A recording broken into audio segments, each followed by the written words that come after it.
We are a startup nation, we are a space power, and we are a voice of the global south. A country that negotiates with Washington, trades with Moscow, competes with China,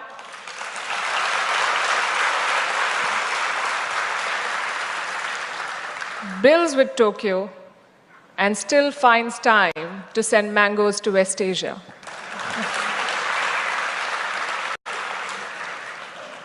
New India does not ask for a seat at the table. We build the table and tell the world to join.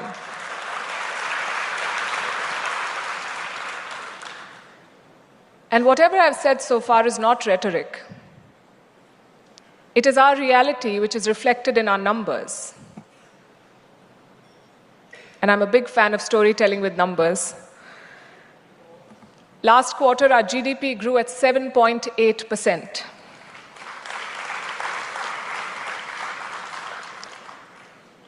And this happened at a time when the US is staring at a slowdown. You must have seen the latest Fitch report.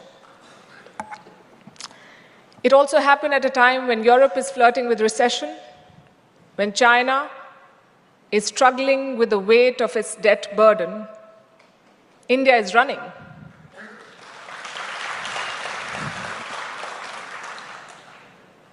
Last month, UPI crossed 20 billion transactions, total value more than 24 lakh crore rupees. It's a world record, and we are far from done. India is the world's fourth largest economy, on course to becoming the third largest by 2027, behind just US and China, ahead of Germany and Japan. And our story, ladies and gentlemen, is not just about size. It is about scale, scope, and speed. Our digital economy is exploding. Our space mission is landing near the south pole of the moon. Our startups are valued in billions. We have more than 100 unicorns now in our country. Our diaspora remittances crossed $135 billion last year, the highest in the world. This is New India. A country once written off as a basket case is today called a bright spot in the global economy.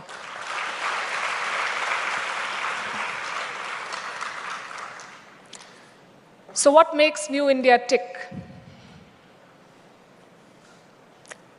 I can think of 5 Ds. My first D is demography. Half our population is under 30 years of age. Yes, they spend too much time on Instagram. And they also want a promotion in the first month in office. But they're ambitious. They're unafraid. They're entrepreneurial. They are hungry to make a mark, and that is our strength that we must celebrate.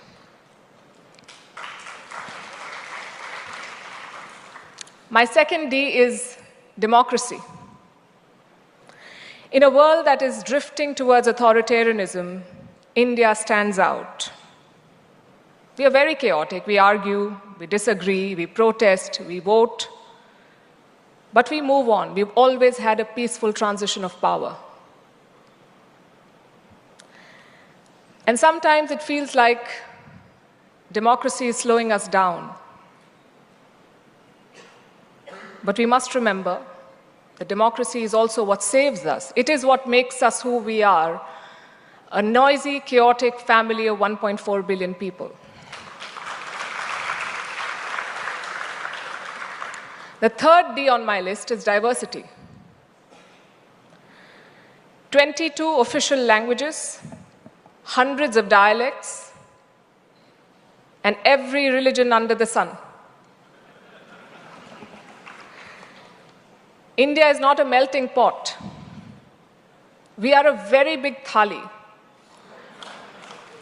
where every dish retains its unique taste, and together it makes a meal. The fourth D is digital power. From Aadhaar to UPI, India is building a digital public infrastructure at scale. We have shown that technology can deliver inclusion, and in such large numbers. My fifth D is diaspora, 35 million Indians abroad. Policymakers, CEOs of global giants, doctors, engineers, entrepreneurs. They are India's brand ambassadors. No PR agency can match them. Now, if you put these 5 Ds together, demography, democracy, diversity, digital power, diaspora,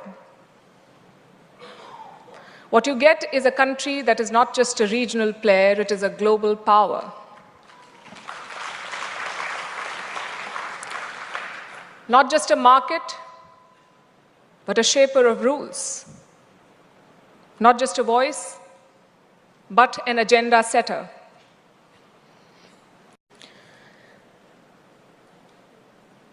But we cannot operate in isolation, so we have to step out of our borders, look at our neighborhood, and look at our world.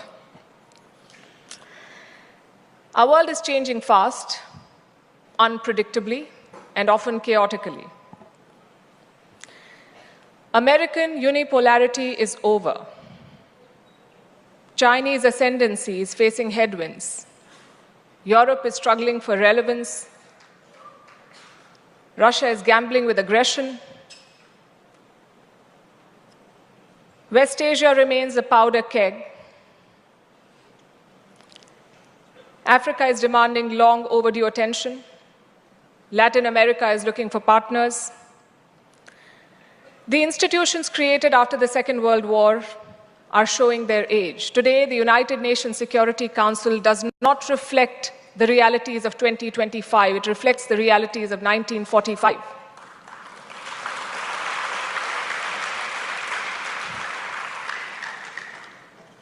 The World Trade Organization is struggling to function. The IMF and the World Bank face questions of legitimacy.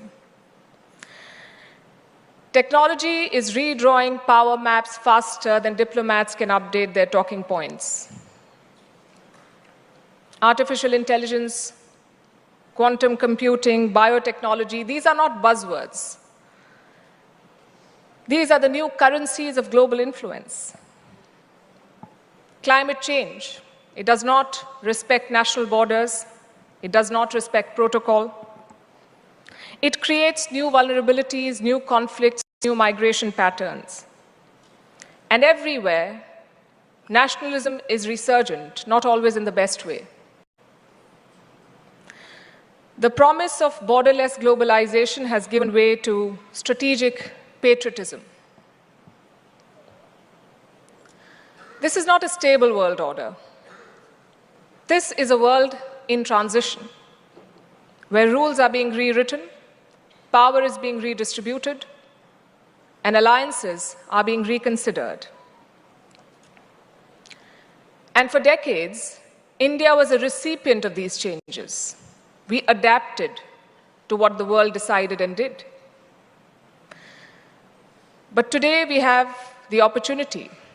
And why just opportunity? I would say today we have the responsibility to shape our world ourselves. So the question is, how do we do that? We do it with a domestic policy that does justice to our talent and our aspirations, and a foreign policy that is bold, agile, and unapologetic.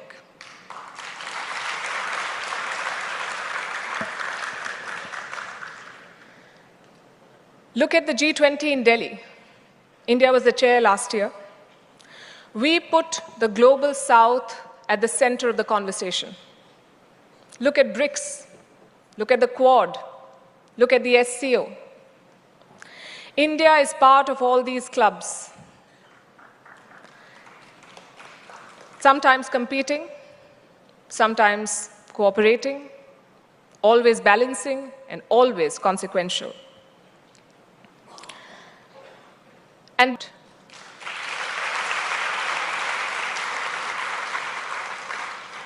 We engage with everyone, but we depend on no one.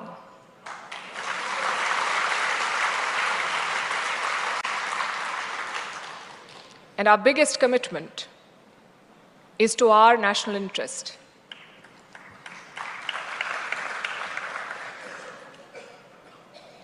And it's not easy to walk this path, especially in a neighborhood as difficult as ours. I would say South Asia is one of the most volatile regions in the world today.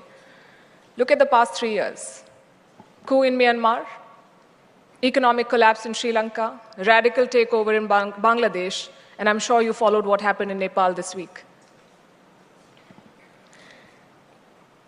Nepal is our closest neighbor and closest, oldest civilizational partner. This week it was in turmoil. The government tried to ban social media, Gen Z hit the streets. Dozens of people died, protesters clashed with the police, the prime minister had to resign, now they have an interim government in place, social media has been restored. But Nepal's fault lines have not been addressed. They've not been repaired. And for India, these stories are not abstracts. They have real consequences for us. Security, trade, refugees. To our west, we have a terror state called Pakistan. First time I'm hearing people cheering for Pakistan.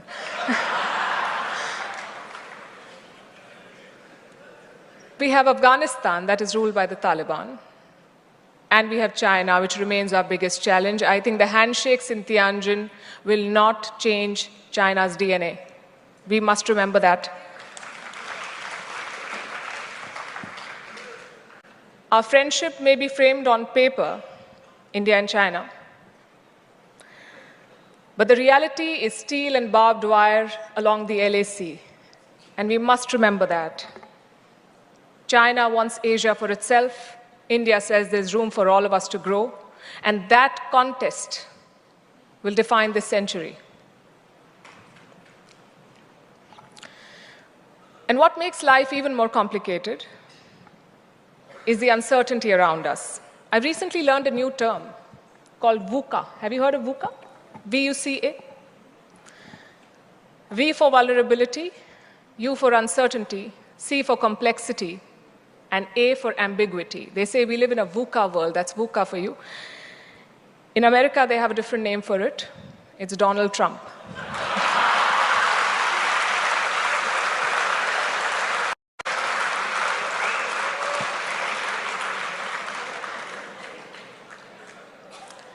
His tariffs have single-handedly destabilized the world.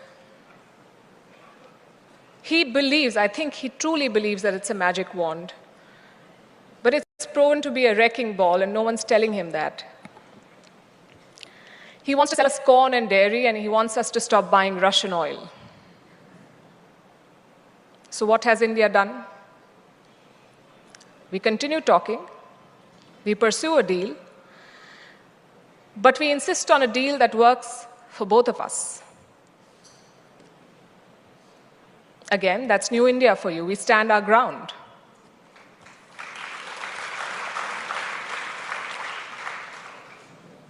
But the larger point I'm making is this, that our world is messy and our neighborhood is chaotic. And it is in this setting that India must maintain its momentum. Plus, we have our own challenges, challenges that we cannot afford to ignore. I will not sugarcoat reality for you. I'm sure you did not call me here to offer comfortable platitudes. It's important that we do an honest assessment. If we are to grow, we must understand our strengths and our limitations with unflinching clarity. Because opportunity does not automatically translate into achievement. And potential does not guarantee performance. We have to work towards it. So I have a list of challenges too. I think our biggest challenge today is jobs. We have millions of people entering their most productive years, millions of people entering the workforce or the job market every year. We talked about demographics, and we like to think of that as a dividend, but it can also be a disaster. It depends entirely on what we do with our human potential. Our growth is strong, that is undeniable, but manufacturing jobs are not, and services cannot absorb everyone. There's been an aggressive push to make in India. It has delivered on a lot of counts. But as things stand, even today, we still risk skipping the industrial phase that creates mass employment. And this is linked to our second challenge, which is human capital. You mentioned Sundar Pichai. I did not understand Tamil, but I got that. So at the top, we have created Sundar Pichais and Satya Nadellas. But at the bottom, we've also left millions behind. The education gaps, the health gaps, the skill gaps, they're all real and they must be addressed urgently. Our third challenge is institutions. Do you know how many pending court cases we have in our country? 50 million. 50 million. Our justice system is clogged. In a digital world, our bureaucracy is still moving at analog speed. And I don't want to take away from the efforts that have been made to boost efficiency. We have made leaps. And yet, we have regulations that create roadblocks rather than roads. The fourth challenge is social cohesion. Our diversity is a strength only if it is maintained and managed well. But it's a vulnerability if it is exploited by vested interests. Polarization, inequality, gender gaps, these are not social issues. These are strategic limitations on our national power. The fifth is environment. It is a challenge. It's a story that repeats every year. Delhi chokes. We are bracing for that season to come. Chennai floods. Farmers face droughts. Again, these are present constraints on our development. And the sixth, and my favorite topic, unfortunately, is global perception. Old stereotypes still haunt us. We may have reached the moon, but the world is still talking about snake charmers, call centers, poverty porn. The world often sees us through someone else's lens. And that narrative must change, and no one else is going to do it for us. We have to do it for ourselves. We have to take charge of our story.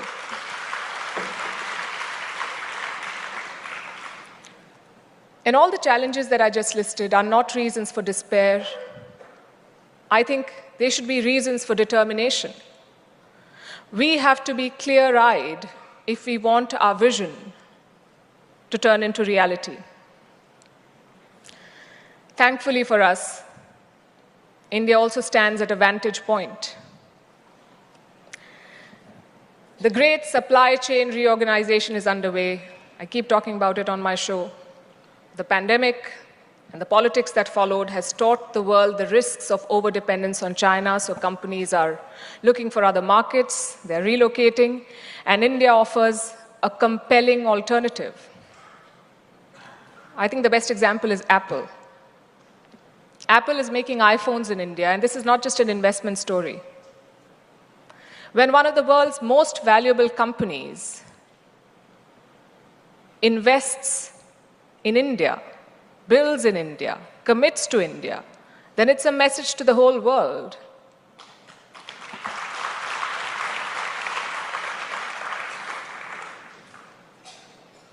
Then we have energy transition. The world is talking about clean fuel, and here India is poised to take the leadership role. Our renewable capacity is growing impressively. Tamil Nadu, again, is a great example. Our potential for solar power is enormous, and our ambitions for green hydrogen are substantial. I've already spoken about the digital transformation, Aadhaar, UPI, DigiLocker. We built the pipes. Our technology talent is globally recognized, but what we need to focus on is tech sovereignty. We need to build our systems at home for ourselves and to share with the world. We can't just be creating a big market for Silicon Valley. And finally, global governance. India must take the lead here. Like I said, international institutions are outdated. Our G20 presidency showed the world what is possible. We brought the African Union into the fold. In a divided world, India has emerged as a bridging power. And increasingly, the world has come to value this role. You see, countries across Africa, Latin America, Asia, they're looking for partners. They're not looking for powers that offer them binary choices. They want partners who respect their sovereignty, who share with them practical development models. And I think India's experience resonates with a lot of these countries much more than Western models do. I would also like to add here that India's rise is responsible. I said that our commitment is to national interest. But we also fulfill our international responsibility, and we showed that during the pandemic. When vaccine nationalism was closing doors, we launched Vaccine Maitri.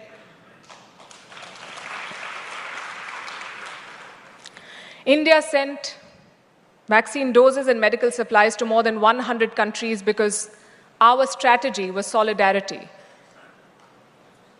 On climate, we co-founded the International Solar Alliance. More than 100 countries are part of it.